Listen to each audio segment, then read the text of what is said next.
Você está no canal Eu Estudo a Lição com o pastor Samuel Camilo Júnior. Hoje é terça-feira, dia 12 de maio, e o tema que estudaremos a nossa lição da Escola Sabatina será repetição, padrões de palavras e significado. Bom, você sabe que no pensamento hebraico existem diversas maneiras de expressar ideias que reforçam o significado e ao mesmo tempo enfatizam a importância de alguns conceitos.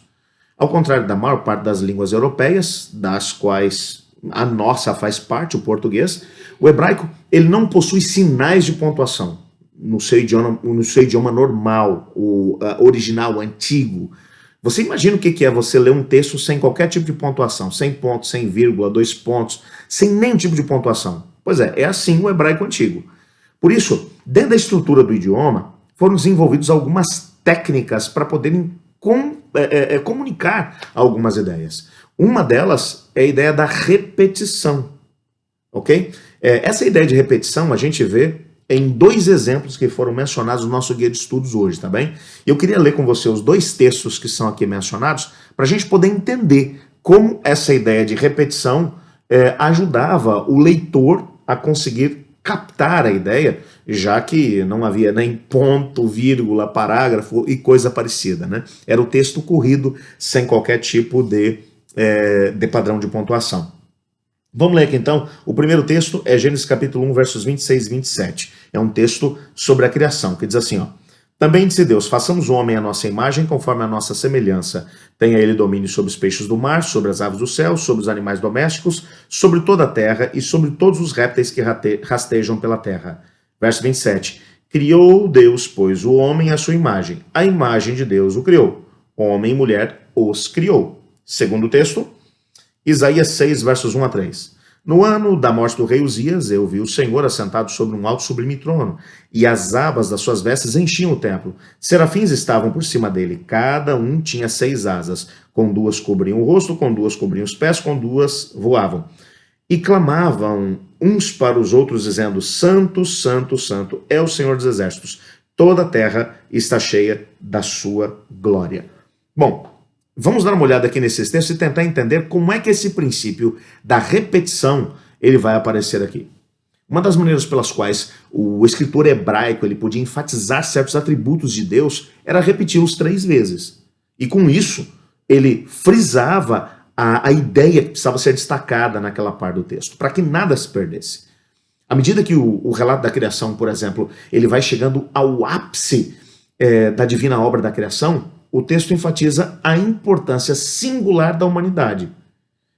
E quando você vai olhar, por exemplo, o termo que aparece para criar, o termo no hebraico é bará. Bará é criar a partir do nada, sem matéria pré-existente. Por exemplo, Gênesis capítulo 1, verso 1 vai começar dizendo Bereshit bara Elohim. É assim que tudo começa. Bereshit, numa antiguidade remota, antes que qualquer outra coisa existisse. Bereshit é no começo absoluto, antes que qualquer outra coisa exista. Bereshit, bara, criou a partir do nada. Elohim, criou Deus. Deus criou. É o método de Deus poder criar. Ele não precisa de matéria pré-existente. Ele cria a partir do nada. O texto, portanto, está sendo construído por Moisés. Tenta imaginar aqui a ideia. Nessa perspectiva, esse termo, o termo bara, que é criar, sempre tem apenas Deus como sujeito. Só Deus pode criar desse jeito. Só Deus pode criar sem matéria pré-existente. Ou seja, somente Deus tem o poder para criar sem depender da matéria pré-existente. E o texto ele vai descrever a criação do homem. E o texto vai dizer assim, ó, criou Deus, pois, o homem à sua imagem. A imagem de Deus o criou. Homem e mulher os criou. Você conseguiu entender aqui que aparece 3 maneiras de poder dizer a mesma coisa? Ó, ele está dizendo, primeiro, criou Deus, pois, o homem à sua imagem. Criou, pois, Deus o homem à sua imagem. Ok? Depois ele vai dizer, a imagem de Deus os criou. Não é a mesma coisa que ele já tinha dito antes? E depois ele vai repetir a ideia. Homem e mulher os criou. É a mesma coisa que só está sendo repetido com outras palavras. A ideia é a seguinte, o camarada, se ele perdeu o significado de uma das expressões que ele disse, pelo menos uma das 3 ele vai entender. E a mensagem central vai ficar gravada na cabeça daquele que está lendo o texto bíblico. No segundo texto, o texto de Isaías capítulo 6, que é o contexto do chamado de Isaías, Nessa visão, nós percebemos os serafins que repetiam as palavras Santo, Santo, Santo é o Senhor dos Exércitos. Isaías capítulo 6, verso 3. A ênfase está na santidade de um Deus que é maravilhoso, cuja presença enche todo o templo.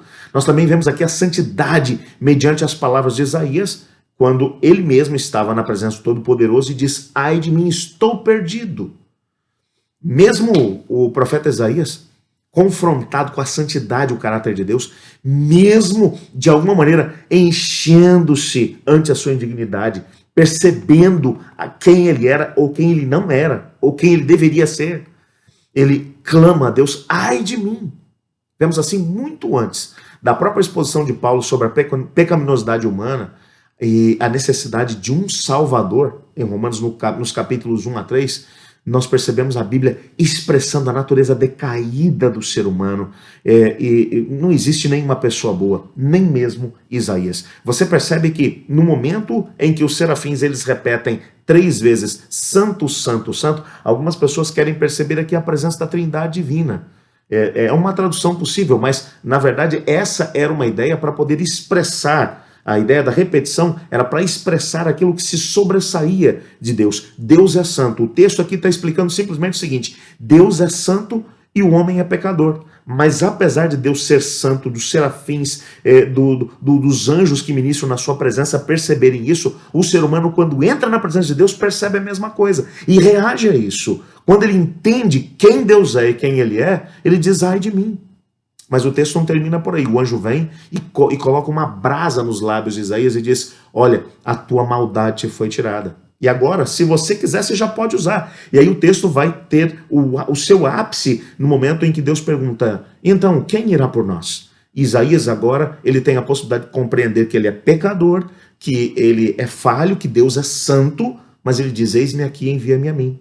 A ideia principal é a ideia de que, apesar de Deus ser santo, e isso é repetido 3 vezes, é para ressaltar a ideia principal: Deus é santo, mas a sua graça também é grandiosa, ele é capaz de usar mesmo pessoas pecadoras, como era o caso de Isaías. Há uma última situação de repetição que vai aparecer.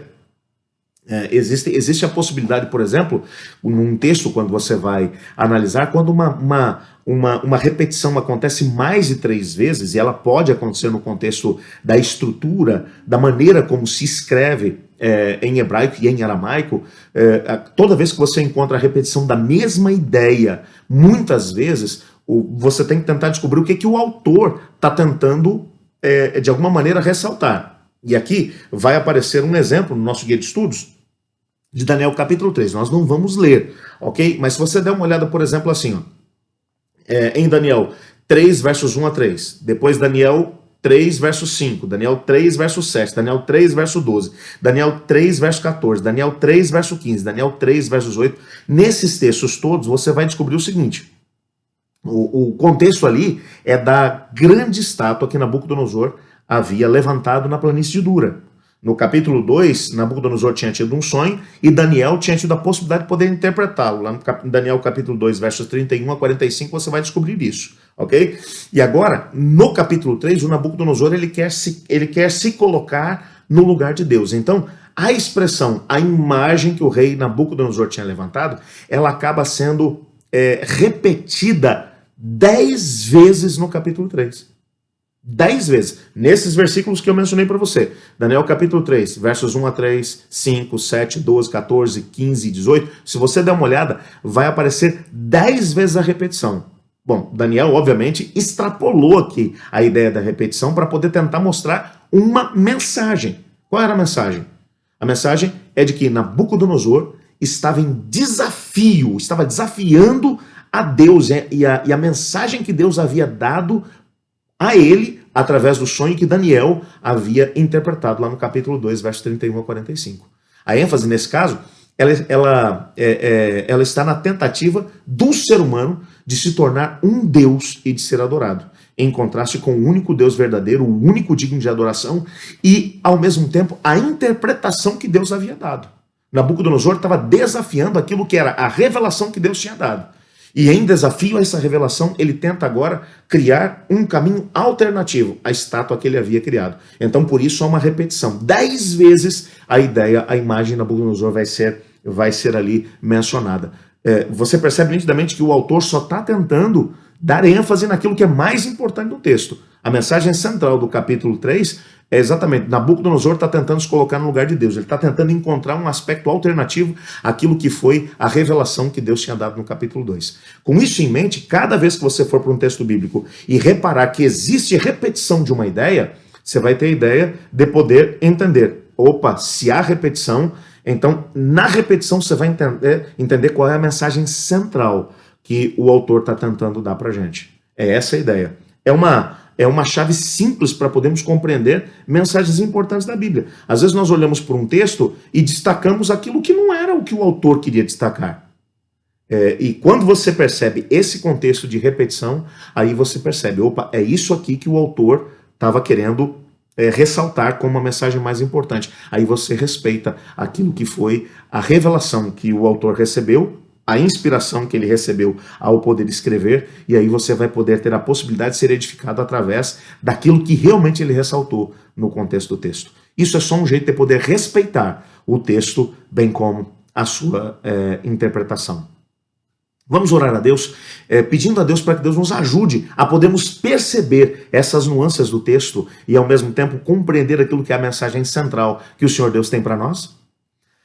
Senhor Deus, muito obrigado por tua palavra e obrigado porque existem chaves para podermos compreender aquilo que são as mensagens centrais da tua palavra.